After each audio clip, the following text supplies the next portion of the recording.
Caution. Entering dark zone.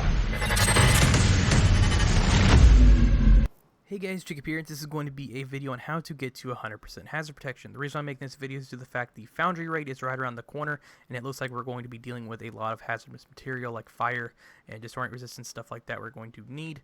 By some of the leaks, they've also said that there's a boss in there that has a flamethrower, so most likely you're going to want to have hazard. But there's also the fact too that the flamethrower guy, or the boss, whatever you call him, could go through hazard, and it is a possibility depending on what kind of skills he has and also how the flamethrower works. But it's actually quite simple to get to 100% hazard protection, and I will show you guys how to get there and also tell you guys how to get some of these pieces to make it possible. First, you guys are going to need 3 pieces of 511, 2 pieces of Seska, and 1 piece of Y'all. I'll start with the mask first. You guys are actually going to have to go in the DZ to get Y'all. Last time I checked, it's the only place where it drops. You can see the 1 piece is 10% hazard protection, and you can have a roll which is 10% from just this piece alone. You can have 20% hazard protection from just the mask or 1 piece of Y'all gear by itself. Next is going to be 511, which you guys can just go to the loot allocation 511 and get this, and it shouldn't be too difficult to get your hands on. But you'll see here you're going to have to wear all 3 pieces of the brand set, which does kind of suck if you want to get that extra 10% hazard. You can see also here you have 9.8% hazard protection roll. I do not have the 10% roll for some reason. I don't know why. I just can't find it. And I have a 7.8 burn resistance mod. So if you're lacking on hazard, you can always use a mod to make up for what you're lacking.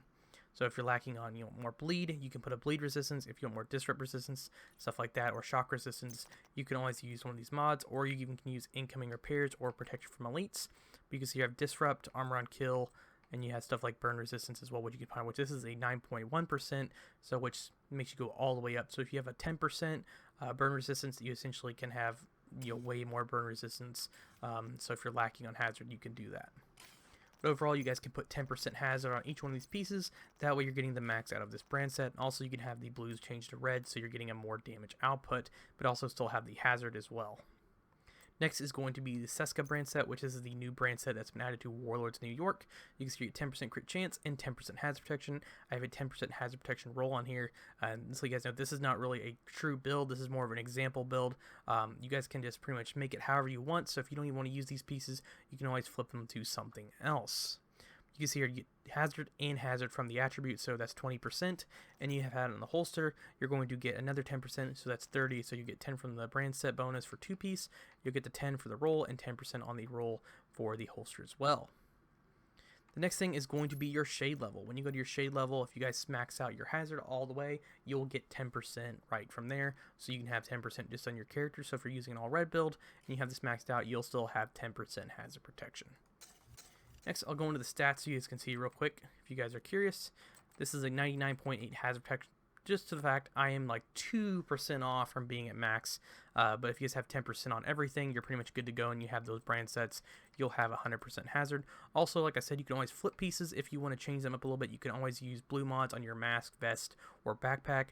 So if you want to have burn resistance, you can have a max burn resistance mod, or if you have a max bleed resistance mod, you can always put these together, or even something like disrupt, and you can put that on there. That way it will prevent you from dealing with those, but you can still have pretty much close to max hazard.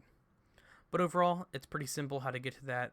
Also, like I said, I mostly designed this or tell you guys how to do this to the fact that there's a lot of stats effect builds going on, and also for the new raid. But we really don't know at this point what the raid's going to be like, and we're just going to have to test it and see what happens. But overall, this is essentially how you guys get to 100% hazard protection.